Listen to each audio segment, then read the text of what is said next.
Boa noite. Sejam todos bem-vindos, à Casa de Miramês. Tem alguém pela primeira vez aqui na casa? Seja bem-vinda, seja bem-vinda. A nossa reunião aqui, se tiver dúvida, pode levantar a mão, tá?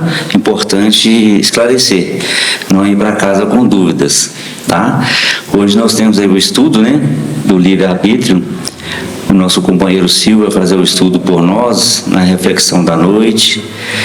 Já pedindo para todos, quem estiver com o celular, para colocar no modo silencioso ou desligar, para não interromper a nossa reflexão. Vamos aproveitar um momento, então, de serenidade para fazer a nossa prece inicial. Eu vou convidar o Haroldo a fazer a prece por nós. Aqueles que desejarem fechar os olhos, fiquem à vontade. Senhor da vida, Mestre amado Jesus, divino amigo, Miramês e equipe de mensageiros, rogamos nesse momento, Senhor, as tuas bênçãos, a tua misericórdia, que o nosso irmão Silvio possa trazer as suas reflexões através das inspirações do alto.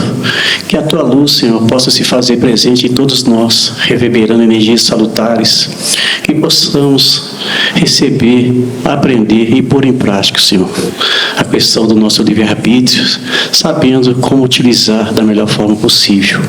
Que a tua luz possa encontrar ressonância em nossos corações, nas nossas mentes, nos nossos lares, a todos aqueles que adentraram a Casa de Miramês dos dois planos da vida, Senhor. Agradecemos pela oportunidade dessa noite, hoje, agora e sempre. Que assim seja. Agradecemos ao Haroldo e convidamos o Silvio. Boa noite a todos, sejam todos bem-vindos. Meu nome é Silvio e nós temos aí a tarefa de falar para vocês sobre o livre-arbítrio. Sintam à vontade, se alguém quiser fazer alguma pergunta, tá? Estou à disposição. Bom, para falar um pouco do livre-arbítrio, eu trouxe um pouquinho da definição para a gente entender, Se nós olharmos a definição do livre-arbítrio, arbítrio significa capacidade de escolha, isso segundo a Bíblia, Então, o livre-arbítrio é a faculdade que tem o indivíduo de determinar a sua própria conduta. Isso segundo as leis morais do Rodolfo Caligares, Então, eu tenho uma faculdade, de determinar a minha própria conduta. Então, o livre-arbítrio está relacionado com a nossa conduta. No Evangelho, estudando o Evangelho de Martins Peralva, ele vai dizer o seguinte: o livre-arbítrio é a faculdade que permite ao homem edificar conscientemente o seu próprio destino, possibilitando-lhe a escolha na sua trajetória ascensional do caminho que desejar. Bom, aqui eu grifei aqui algumas palavras que é interessante que nós possamos refletir, Primeiro é o homem, O livre-arbítrio Deus dá ao homem o livre-arbítrio. E o livre-arbítrio é uma conquista do espírito, Quando o espírito entra na era da razão, Quando ele passa a identificar o bem e o mal, aí ele ganha, essa liberdade de escolha do livre-arbítrio, Enquanto o princípio inteligente está estagiando nos reinos mineral, vegetal e animal, ele ainda não tem o livre-arbítrio. Na hora que o princípio inteligente vai estagiar no reino hominal e ele passa a adquirir a razão, aí é que ele ganha o livre-arbítrio, ele conquista o livre-arbítrio, porque até então ele não tem condições de escolher, porque o arbítrio é a capacidade de escolha. Então não tem condições de escolher ainda, né? Porque a escolha, ela está dentro da lei divina, né? Então, quando eu faço uma escolha, eu estou escolhendo duas possibilidades. Ou é fazer o bem, que é ir de encontro com a lei divina, ou fazer o mal, que é ir contra a lei divina. Então, a lei universal, a lei divina, ela é a referência, né? Então, quando o homem consegue identificar o bem e o mal, aí ele consegue, né, ter o acesso ao livre-arbítrio. Então, Deus concede o livre-arbítrio ao homem, né? A gente vai ver mais para frente a questão do animal, como é que fica o livre-arbítrio, tá? E o livre-arbítrio, ele está relacionado com a capacidade que o homem tem de decidir. Por quê? Porque se nós pegarmos, né, uma criança, ela não tem a mesma capacidade de decisão que um adulto, né? E mesmo o adulto, né, agora eu já estou entrando aqui na parte aqui de conscientemente, né? O mesmo adulto, muitas das vezes, ele não tem capacidade de discernir entre o bem e o mal, né? Imagina uma pessoa adulta que tem algum problema de saúde. Muitas das vezes ela não tem essa capacidade, né? Então não é porque é homem, é adulto. Quando eu falo homem e mulher, não é porque é homem adulto que ele sempre tem a capacidade de escolha. Vai depender do seu estado de consciência, né? Se ele está com o estado de consciência afetado, ele não tem capacidade de escolha, tá? Muito bem. Então, possibilitando-lhe a escolha na sua trajetória ascensional. Porque a nossa escolha, ela tem que ser baseada, igual eu falei, na lei. Porque o objetivo maior nosso é o progresso. Então, se eu não tenho capacidade de escolher, né, de modo que as minhas escolhas vão levar ao meu progresso, então eu estou fazendo escolhas erradas, eu não estou fazendo escolhas conscientes, tá? Então, o grande objetivo são as escolhas conscientes, tá certo? Porque escolher é fácil escolher. O problema é escolher com consciência, tá certo? E a questão da consciência também, né? A gente tem que pensar que, apesar de nós sermos livres para escolher, né, a nossa escolha também não pode afetar o próximo, prejudicar o próximo. Porque se eu prejudico o próximo, também estarei indo contra a lei divina, né? E o livre-arbítrio está abaixo da lei divina, né? Não está acima da lei, está abaixo. Então eu tenho que tomar as minhas decisões, as minhas escolhas, baseando na lei. Então eu não posso prejudicar o próximo, tá? No livro Obras Póstumas, né, o Kardec vai definir sobre livre-arbítrio. Ele vai falar: é a liberdade de fazer ou não fazer, de seguir este ou aquele caminho para seu adiantamento, o que é um dos atributos essenciais do espírito, né? Muito bem. Quando ele fala que é um atributo do espírito, então o livre-arbítrio, ele não é do corpo, né? O livre-arbítrio é um atributo do espírito. Porque a gente sabe que o corpo, quando a gente morre, né, o que sobrevive eternamente é o espírito. O corpo não. Então, se o livre-arbítrio fosse um atributo do corpo, aí, quando o corpo morrer, aí o livre-arbítrio, né, morre. Então, o espírito fica sem o livre-arbítrio. Então, é um atributo do espírito. Tá certo? E é interessante aqui quando fala que é a liberdade de fazer ou não fazer, né? Porque às vezes as pessoas acham que o livre-arbítrio é algo que eu escolho sempre em fazer, mas eu posso também optar em não fazer, né? Não fazer aquilo que vai ser ruim para mim, vai ser ruim para o meu próximo, né? Tá? Então tá aí, ó, livre-arbítrio, capacidade de plantar o que você quiser. Justiça, colher exatamente o que você plantou, né? Então a gente é livre. A gente pode tomar as decisões que a gente queira. Só que toda decisão que a gente toma, ela tem consequência, né? E as consequências são responsabilidades nossas. Porque junto com o livre-arbítrio veio a responsabilidade, né? E a responsabilidade é cobrada de cada um de nós. A gente toma as nossas escolhas, mas a gente não está isento, né, do fato de ter prejudicado alguém. Então, a responsabilidade, né? Então, por isso que entra a justiça, tá? Que é a colheita daquilo que você plantou, né? Porque plantar é fácil, escolher é fácil, né? O problema é, eu estou fazendo as escolhas certas, né? Eu estou com capacidade suficiente para entender as coisas, né? Porque para eu poder escolher, muitas das vezes eu tenho que ter uma ampla visão do que está acontecendo. E muitas vezes a gente não tem, né? Por isso que muitas das vezes a gente ora a Deus pedindo alguma ajuda, né? E, no entanto, a gente acha que Deus não respondeu às nossas súplicas.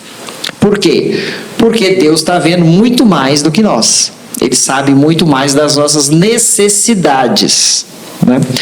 A gente é muito imediatista. Eu quero para hoje, né? No mais tardar para amanhã, tá certo? Mas para Deus não é assim. Às vezes para Deus é na outra vida, é na outra, tá certo? Não é para agora, né? Então a gente nunca pode pensar que as coisas são para agora, né?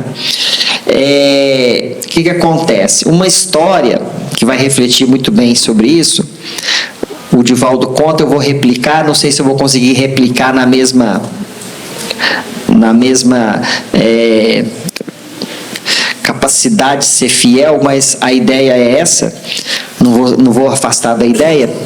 Tinha um médico recém-formado que ele atendia numa clínica de um bairro muito pobre.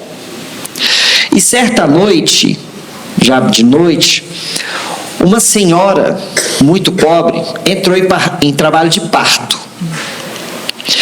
E não tinha parteira nenhuma para ajudar, então uma vizinha correu à clínica e solicitou ajuda, que um médico fosse até a casa dela para ajudar essa senhora. E não tinha nenhum obstetra disponível. Tinha um médico lá, recém-formado, então a secretária mandou esse médico, falou, você vai lá e vai atender essa mulher. Aí ele falou, mas eu não sou obstetra. Ela falou, não tem problema, você é médico. Pergunta um colega seu obstetra, o que você vai precisar, ele vai te dar os equipamentos, você vai lá. E assim foi feito. Ele conversou com um colega, viu o que tinha que ser feito, pegou o equipamento e foi. Chegando lá, ele viu que a casa era paupérrima, muito pobre, quase não tinha móveis. E essa mulher já com trabalho de parto avançado, e ele começou então a trabalhar, a fazer o parto, já altas horas da noite. Quando ele fez o parto, que ele pegou a criança na mão, tá? Ele teve um susto, porque a criança, ela tinha um defeito na perna, né? Ela tinha um defeito na perna, a perna era com o pé virado para fora, e ele ficou assustado com aquilo e pensou, Jesus, o que vai ser dessa criança? Uma situação de extrema pobreza, a mãe ali já quase morrendo, quem é que vai ajudar essa criança? Como que ela vai reagir ao mundo?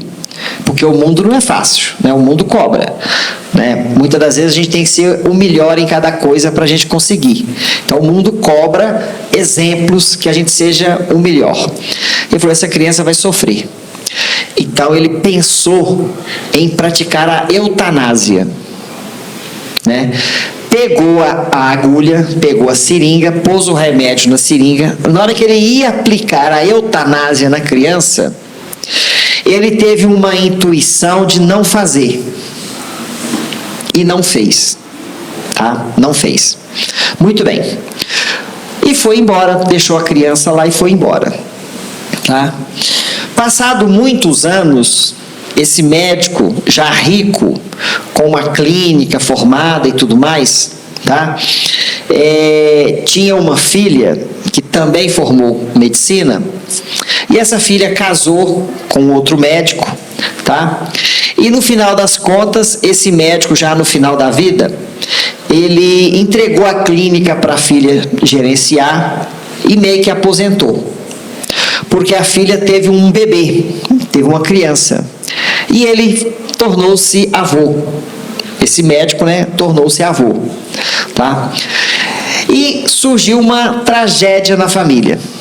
Um dia, a filha dele e o genro, né, voltando de uma festa, teve um acidente de carro e os dois morreram. Então ele ficou aos cuidados da criança. Ele, a esposa dele e a neta, ficou para cuidar dela. No entanto, aproximadamente ali com 7 anos, eles resolveram fazer uma festa de aniversário para a criança e convidar os amiguinhos da escola, tal e tudo mais. E assim fizeram. Só que durante a festa, ele percebeu que a criança, a netinha, tinha desaparecido. Aí procurou, achou ela lá debaixo de uma árvore e ela estava febril, né? Então, ele como médico, pegou a criança, foi lá na casa, medicou ela deu uma melhorada, voltou para a festa, né? Só que mais tarde, ela tornou a apresentar febre. Ele como médico pensou, então amanhã eu vou levar ela num colega. Então, no dia seguinte, ele levou a criança no outro médico, fizeram os exames e detectou que a criança tinha uma doença rara. Uma doença que não tinha cura. Que a criança tinha poucos dias de vida. E a criança já bem abatida, né? Ele pensou, meu Deus, como é que eu vou fazer? Então, ele conversando com o médico falou, olha, tem um médico na Alemanha. Esse médico era dos Estados Unidos, né? Ele falou, ele morava nos Estados Unidos com a família e a criança e tudo mais. Ele falou, tem um médico na Alemanha que estudou essa doença. Então, quem sabe você pode ir lá. Eu não sei se a criança vai aguentar a viagem, né? Porque já está bem debilitada. A doença é muito rápido, né? Os efeitos dela. Aí ele então, né, comprou as passagens e foi para a Alemanha. Chegou na Alemanha, encontrou com o médico. O médico falou, olha, infelizmente, eu até comecei a pesquisar essa doença, mas como não tem paciente para a gente testar, eu parei. Mas não é possível, parei. E como é que eu faço? Ele falou, olha, eu fiquei sabendo que tem um médico lá nos Estados Unidos que estava estudando essa doença. Então ele pega e volta para os Estados Unidos, né, com a criança bem debilitada. Ficou com medo de não conseguir chegar a tempo de salvar a neta.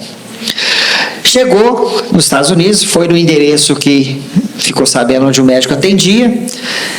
Era um lugarejo bem simples, muito simples, ele até achou estranho, muito simples. Então ele chegou, identificou, falou que tinha marcado um horário e tal. Aí o médico foi, a secretária encaminhou ele para o médico. O médico estava sentado na cadeira dele. Então eles entraram, conversaram. Aí o médico falou, olha, eu até desenvolvi mesmo uma vacina, um tratamento, só que eu nunca usei, porque a doença é rara, não tem paciente para usar. Agora, se você quiser, se você autorizar, a gente pode usar esse tratamento, essa vacina na criança, né? Muito bem. Ele então autorizou, né?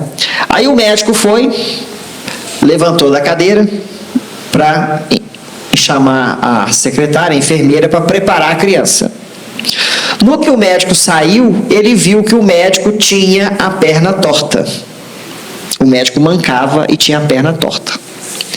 Ele olhou aquilo, o médico viu o que ele tinha visto e falou com ele, eu tenho esse problema na perna. E contou a história. E por incrível que pareça, ele tinha o mesmo nome do avô da criança, que também era médico. Os dois tinham o mesmo nome. Então Então, ele contando a história, ele falou do que aconteceu, que quando a mãe dele estava grávida, foi lá um médico para salvar ela, para fazer o parto, e a mãe ficou muito grata, procurou esse médico para agradecer, não achou, então ela ficou sabendo o nome do médico, então resolveu homenagear, né, o médico, colocando o nome dele, tá? Então o médico, o avô da criança, ficou muito emocionado e lembrou do fato que aquele médico que ia salvar a neta dele era aquela criança que ele não praticou a eutanásia. Então, essa história, né, a criança, ela faz o tratamento, consegue salvar, né? E essa história serve para nós, para mostrar, né, as consequências das nossas escolhas, né? Se ele toma uma escolha errada, achando que aquela criança, pelo fato de ter um problema físico, né, Deus não tem um propósito para ela, e aí ele praticasse a eutanásia, então o que ia acontecer? A netinha dele ia morrer, não é? No entanto, ele não praticou. E aí o que aconteceu? Foi ele que salvou a neta dele, né? Então a gente nunca sabe dos desígnios divinos, a gente nunca sabe, né? Então por isso que as nossas decisões, elas têm que ser tomadas com responsabilidade, né?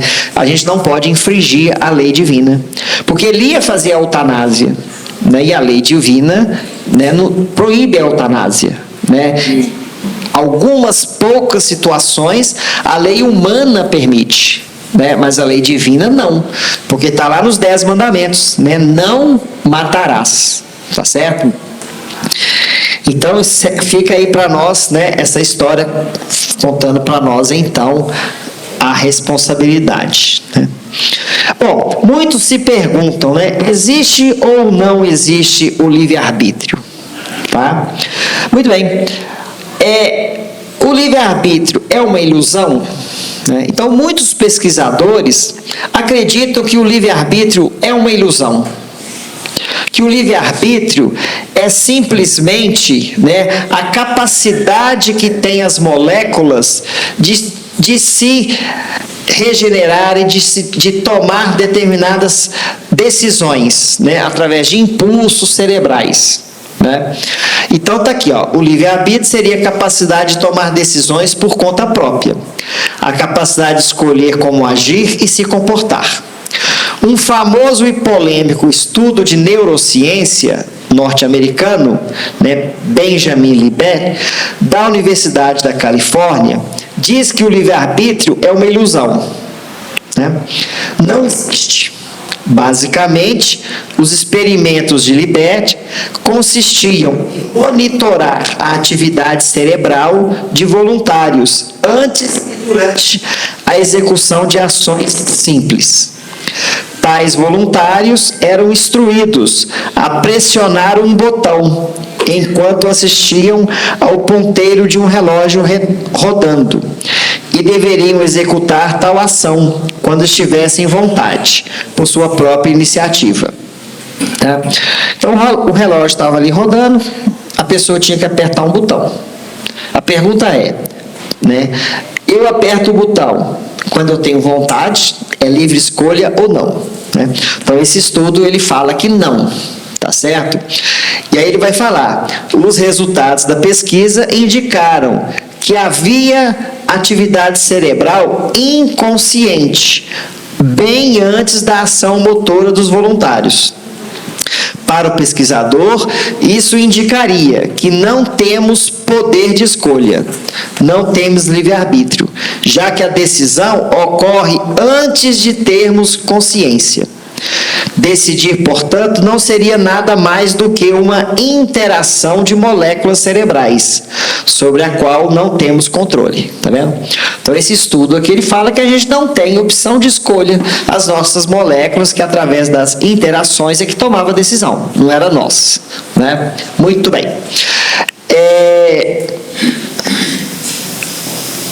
O estudo de Libet e outros na mesma linha até hoje são bastante polêmicos. há ainda quem apoie essa visão, mas outros a rechaçam fortemente. O neurocientista Facundo Manes, autor do livro Usar o Cérebro, afirma que os que argumentam que o livre-arbítrio não existe costumam se referir aos seres humanos como uma coleção de moléculas que devem obedecer às leis da física. E ele questiona, né? Então, um outro estudo questionou, né? Bom, se as decisões são interações das moléculas, né? Então, quem é que está tomando a decisão? Então, não depende de mim, depende das moléculas. Então, não é a minha vontade, né? É a interação das moléculas, tá?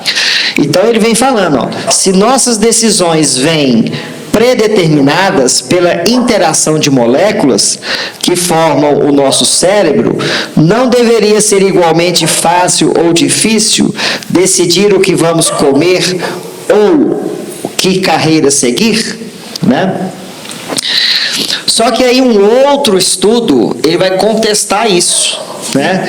Ele vai argumentar o seguinte, ó, algumas escolhas subconscientes são feitas antes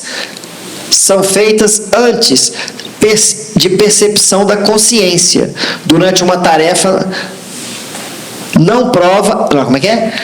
Algumas escolhas subconscientes são feitas antes, percepção da consciência, durante uma tarefa, não prova que toda a nossa vida mental funciona dessa maneira. Ele argumenta que tarefas complexas são diferentes das tarefas simples, e apertar um botão pode ser uma tarefa tão simples que o subconsciente pode resolver e não precisa recrutar a assistência da mente consciente, né? Então ele está falando que tem tarefas que não dependem da nossa escolha, né? Igual, por exemplo, respirar, não depende da nossa escolha. Eu não preciso escolher isso, né? Já está na evolução humana a questão, o órgão, né, respiratório, ele já está desenvolvido, né? Assim como muitas funções do nosso corpo, eu não preciso pensar e tomar uma decisão, né? O meu coração agora vai bater, eu vou inspirar agora, vou expirar. Não precisa. Então, essas decisões não precisa de eu tomar elas.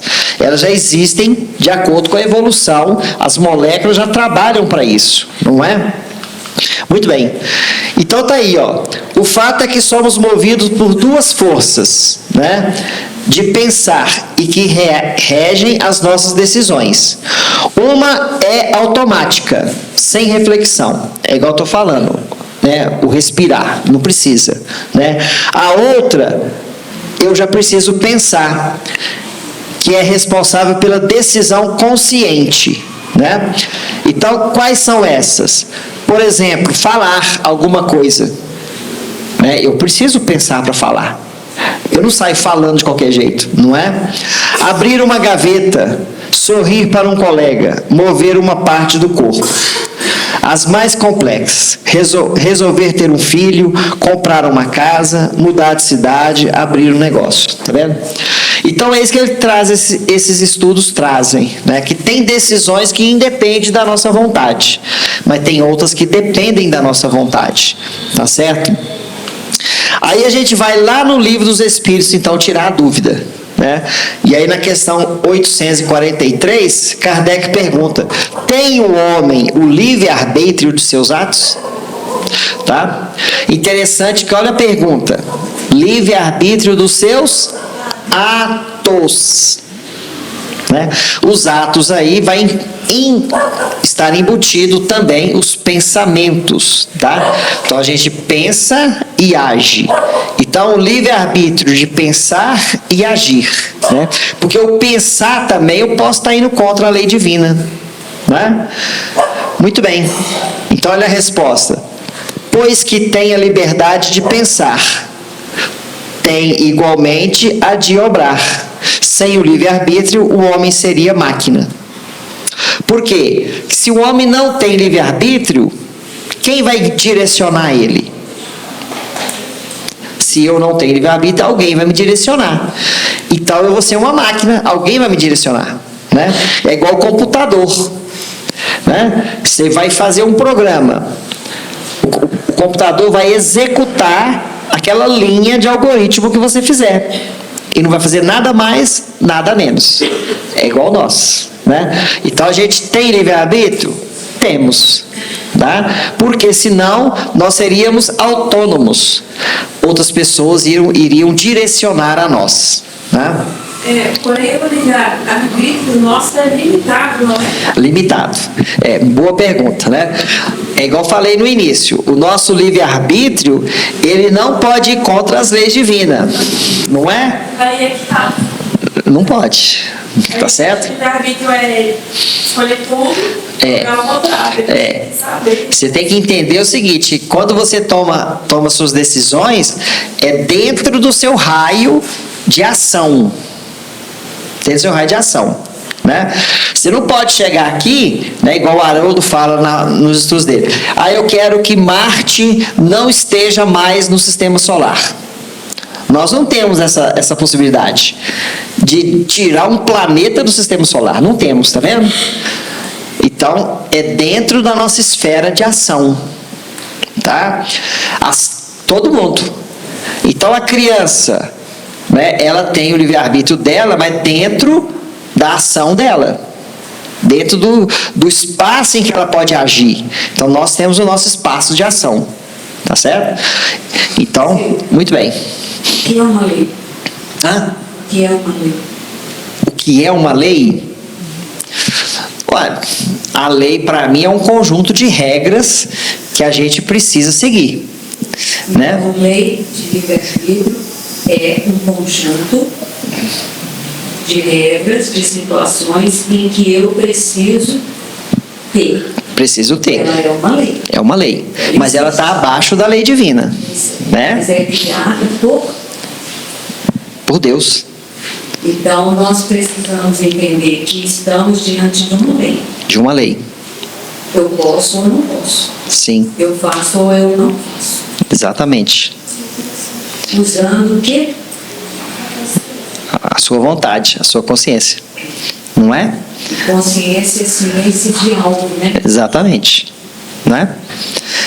E lembrando que temos consequências. Tá certo? Né? Muito bem. Então vocês entenderam aqui que o meu livre-arbítrio, ele é limitado, né? Eu não tenho opção de escolha. Não quero respirar mais, né? Eu não quero nascer. Tem gente que vem assim, né? Não quero nascer. Não tem essa opção.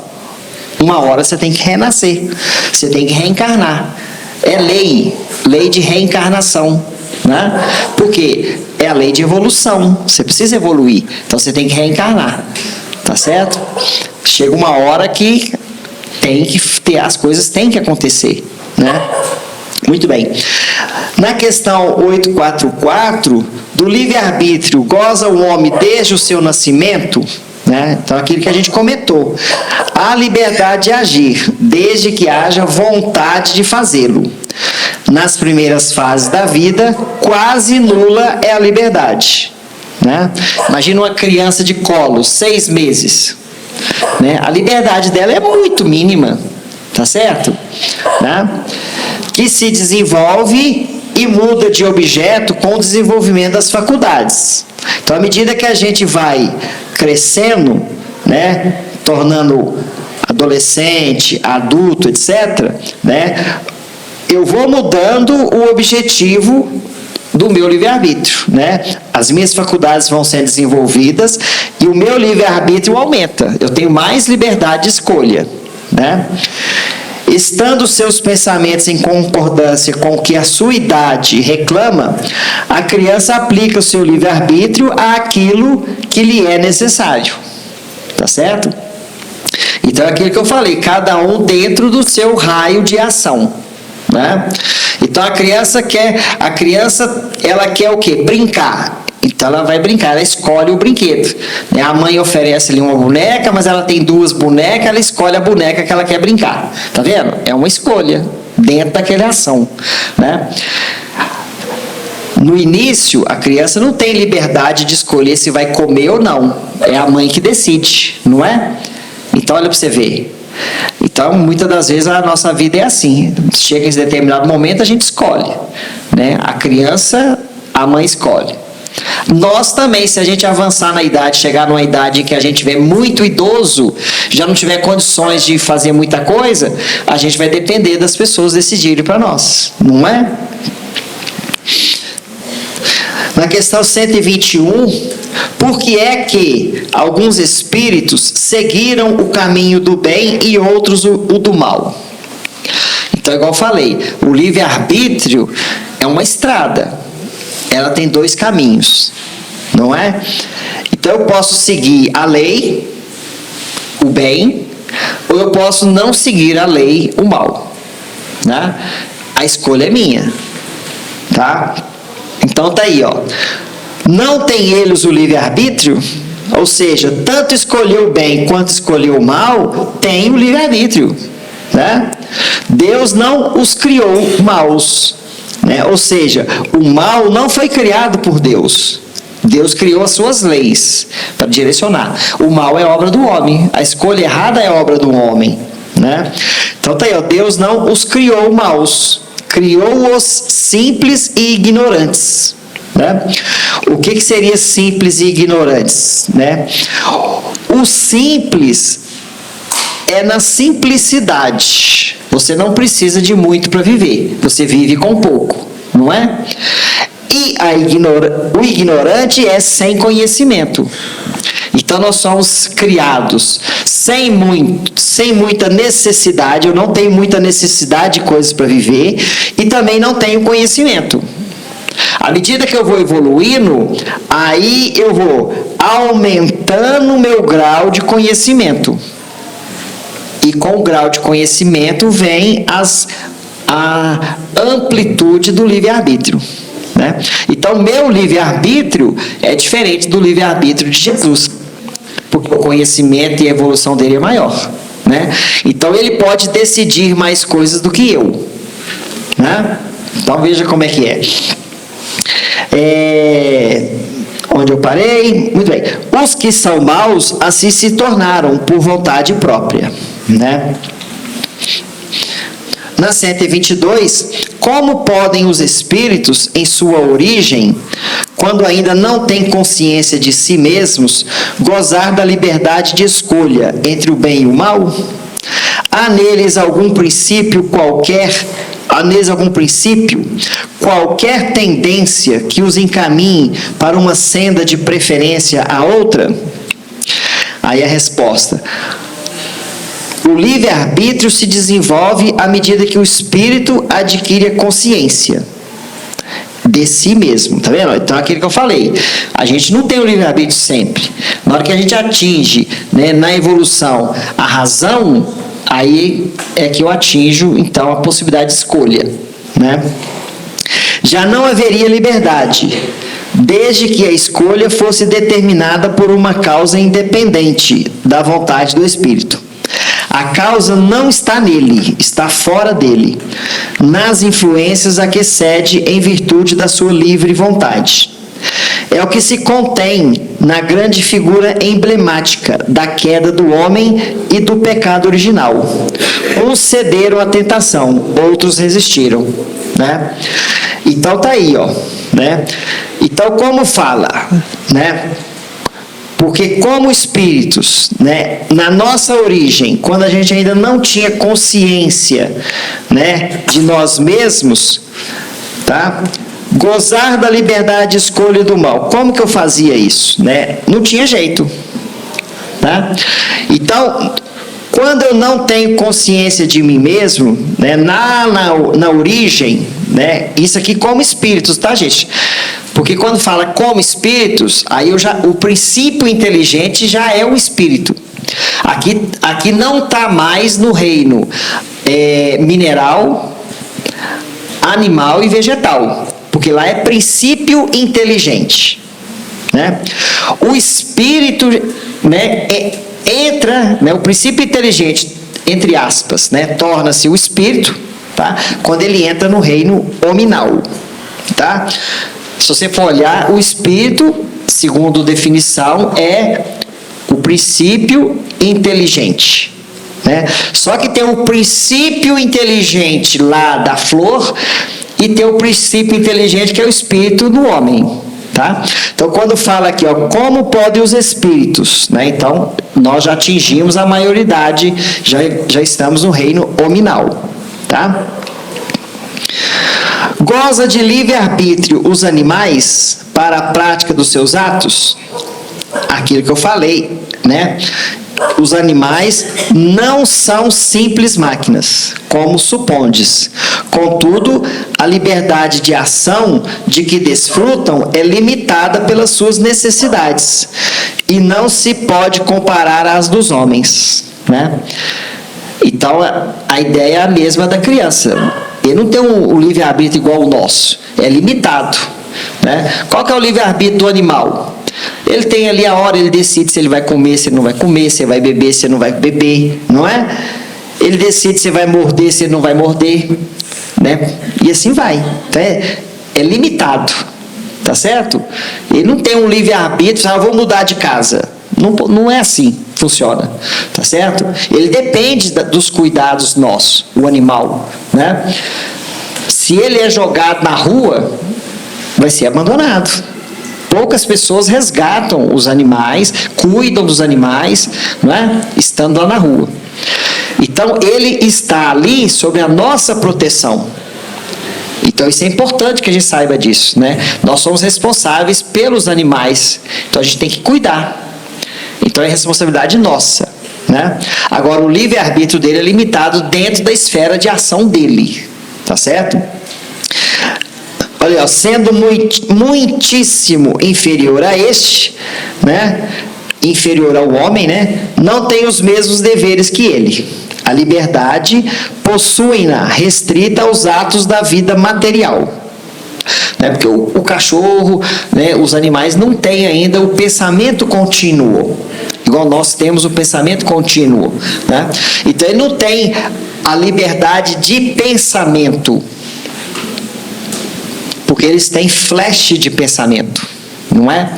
Nós conseguimos formular ideias, ter pensamentos, formular objetivos, não é? Construir N coisas com a nossa mente. O animal não é assim, tá certo? Ele tem flash de pensamentos, tá? Então, a liberdade de pensamento dele é limitada no que ele tem.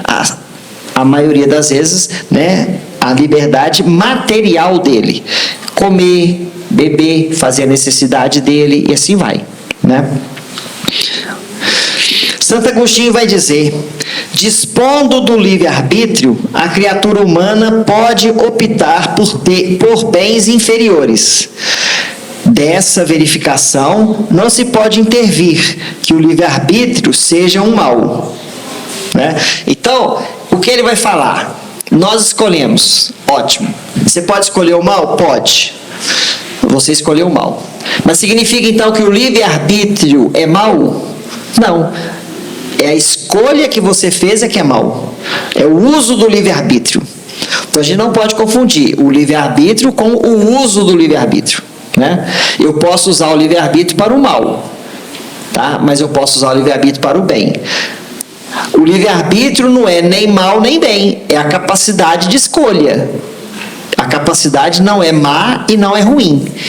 Não é má e não é boa, tá? O que é má e o que é boa é a utilização que nós fazemos dela, tá certo? É o que ele vai dizer.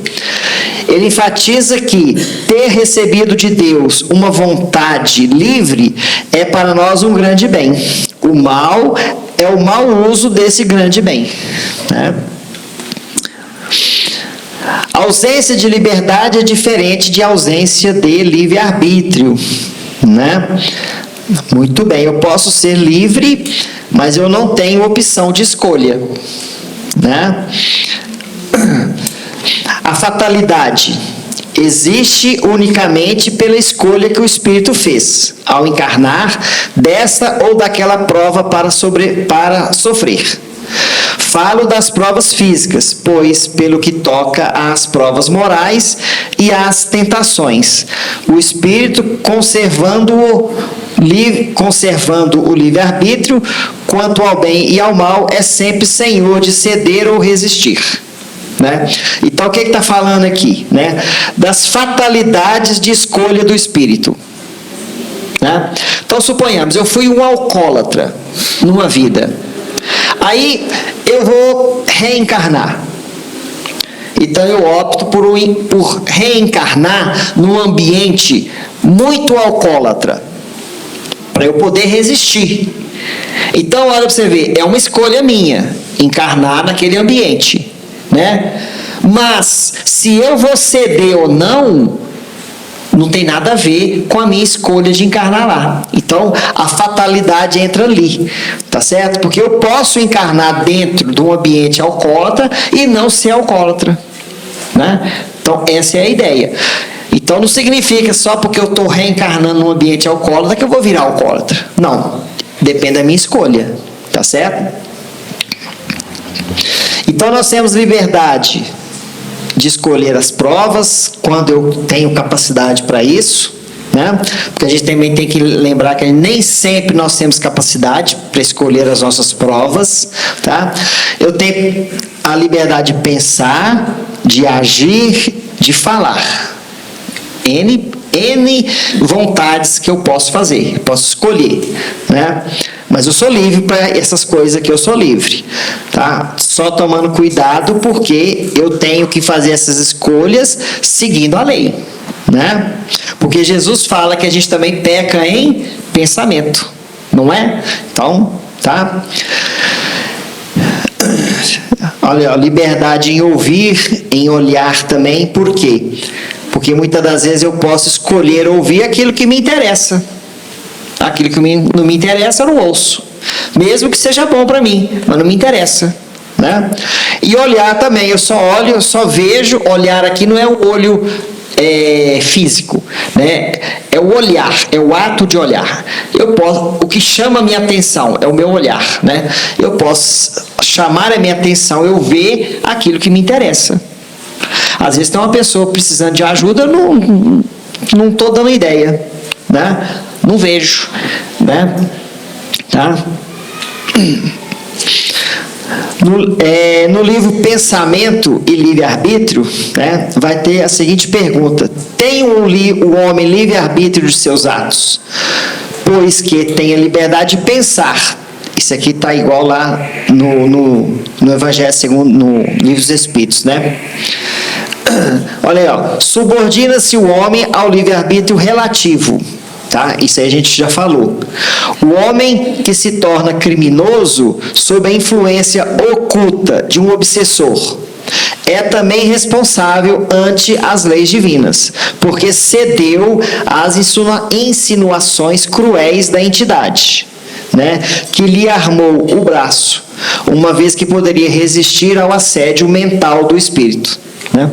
Às vezes a gente coloca a culpa no obsessor, né? Ah, não, eu estava obsediado. Né? Mas a gente tem que tomar cuidado, porque o obsessor, ele me influencia, mas ele não toma decisão para mim. Ele fica lá no meu ouvido, né? Faz isso, faz isso, faz isso. Mas quem toma a decisão sou eu, né? Então, quem tomou decisão? Eu. Então a responsabilidade é minha, porque eu poderia ter resistido à tentação, à influenciação, tá certo? Então a gente tem que tomar cuidado, né? A responsabilidade, no entanto, não tem a mesma dimensão para todos os homens, nem para todos os atos. A justiça divina faz as necessárias e sábias diferenciações, em consonância ainda com o preceito de Jesus: aos que mais recebeu, mais será exigido. Isso é importante, porque as consequências do nosso livre-arbítrio, ela está de acordo com o meu conhecimento e com o meu estado quando eu pratico qualquer coisa, né? Então, o que acontece? Se eu deliberadamente, gozando das minhas faculdades mentais e físicas perfeitamente, decido matar uma pessoa, então eu vou ser julgado né, rigidamente, porque eu estava em perfeita condição física, moral e espiritual. Agora, pega uma pessoa totalmente desequilibrada, né? Ela vai e mata uma pessoa. Então, a responsabilidade dela é diferente da minha, porque eu não estava desequilibrado, eu estava equilibrado. Fiz porque eu quis, porque eu sou mau. É o meu instinto material, né? É fazer mal para as pessoas. Entenderam? Agora o outro não. O outro estava com um problema mental, um problema físico, que não conseguia discernir. Então, no momento de desespero, ele tirou a vida de alguém. Então é diferente, tá certo? As responsabilidades, tá? Então não adianta a gente querer julgar os outros, porque o mesmo ato, a lei divina, só Deus é que sabe julgar, né? Por isso que Jesus fala, né, que ele não julga. Quando ele encontrou com a mulher adúltera, né, que eles quiseram apedrejar ela na praça, aí Jesus falou lá, né, quem estiver isento de pecado, que atira a primeira pedra. Aí depois ele perguntou para ela, cadê os que te julgaram? Ela falou, não tem ninguém. Aí ele falou, então vá, eu também não te julgo. Porque o julgamento é de Deus. Só Deus sabe o que passa no nosso íntimo. Só Deus sabe das nossas aflições, né? Então eu não posso falar que uma ação minha é igual à ação do outro, porque o meu estado é um, a minha evolução é uma, a evolução do outro é outra. Tá certo? Haverá no homem alguma coisa que escape a todo constrangimento e pela qual goze ele de absoluta liberdade? Tá? Então tá aí, ó. No pensamento goza o homem de ilimitada liberdade, pois que não há como pôr-lhe peias, né? Pode-se lhe deter o voo, porém não aniquilá-lo. Então, o nosso livre-arbítrio só é ilimitado no pensamento. Você pode pensar o que você quiser. Ah, eu quero tirar Marte do sistema solar. Ótimo, pode pensar, né? Tirando isso, não. Né? O nosso livre-arbítrio, ele é relativo, tá? Então, é o pensamento nosso que é ilimitado. Tanto é que se a gente parar para pensar, o que eu pensei hoje? Você vai ver que você vaga, você pensa coisa que é impossível de acontecer, né? Então, pensar pode, né? Igual tá aqui, ó. Deter o voo, né? Você pode se deter o voo, porém não aniquilar, ou seja, não pode impedir de querer voar. Ele pode não voar, né? Você pode construir o avião, se ele vai voar é outra coisa, né? Muito bem. É responsável o homem pelo seu pensamento? Então é que negócio, ó, o pensamento é ilimitado. Pode pensar o que você quiser, é livre. Mas você é responsável por ele. Aí, ó, perante Deus é. Somente a Deus, sendo possível conhecê-lo, ele o condena ou absolve, segundo a sua justiça.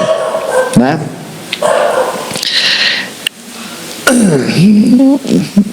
Ah, isso aqui repetiu, né? Repetiu. Tem o homem livre-arbítrio de seus atos, já falamos, né?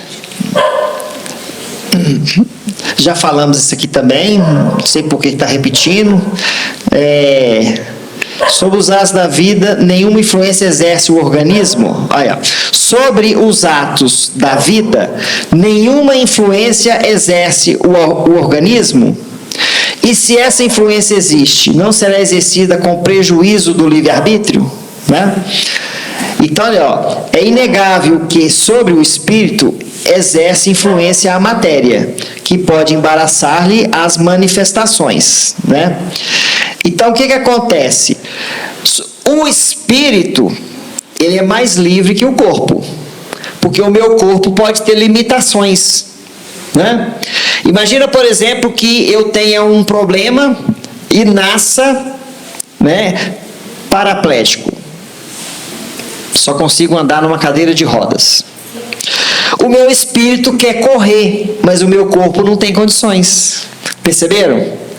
Então, o meu estado físico, muitas das vezes, é um impedimento para o livre-arbítrio do espírito. Porque ele quer correr, mas o corpo não deixa, o corpo não possibilita. Né? É o que está falando aqui. Tá? Isso aqui vamos passar.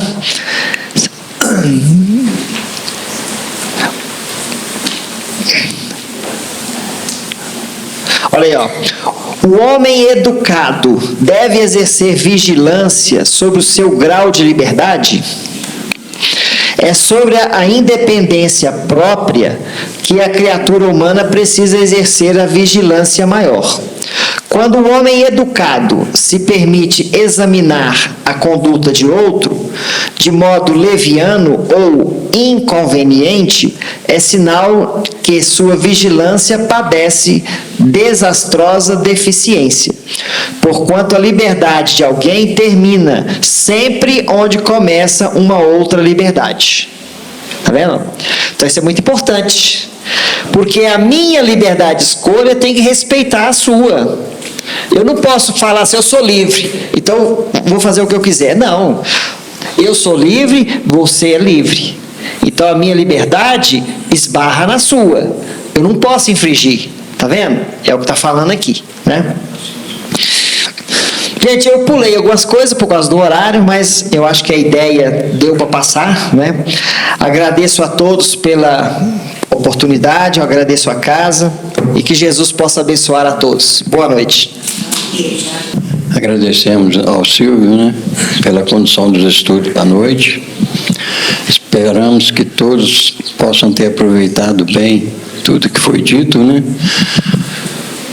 para ter um bom entendimento do que é o livre-arbítrio e que uso que a gente faz dele, né, porque se a gente usa mal o nosso livre-arbítrio, nós vamos nos comprometendo, né?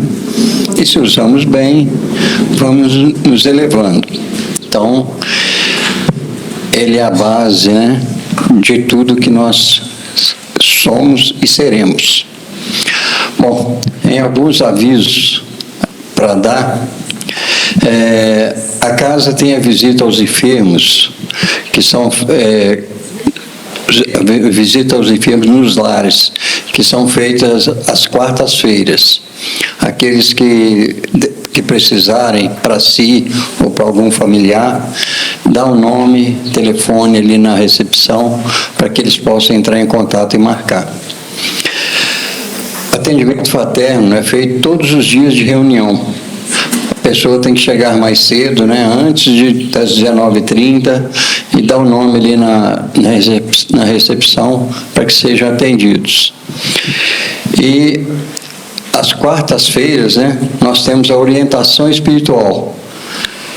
Também tem que chegar mais cedo, antes de 19h30, e dar o nome para que possa ser atendido. Aí a pessoa vai ser chamada aqui no salão para o atendimento.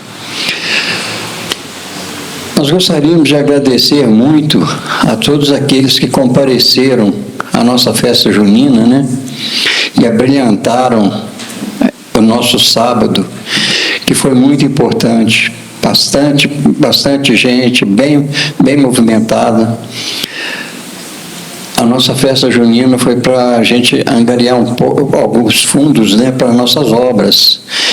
Tanto que foi chamada Construindo a Fraternidade, porque nós precisamos construir física e espiritualmente essa fraternidade, fazendo ela crescer cada dia mais.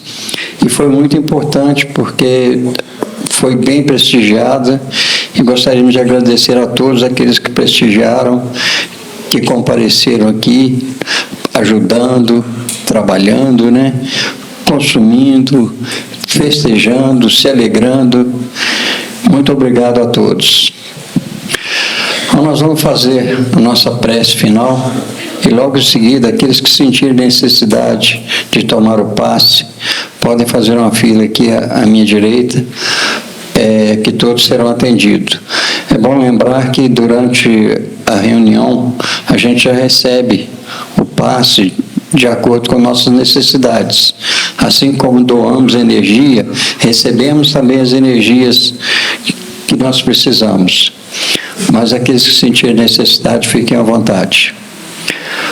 Vamos então fechar nossos olhos, levar nosso pensamento a Deus, pedir que o nosso Divino Mestre nos fortaleça a cada dia para o nosso crescimento, para que a gente possa usar bem o nosso livre-arbítrio e poder crescer a todo dia um pouquinho, até que possamos atingir a plenitude.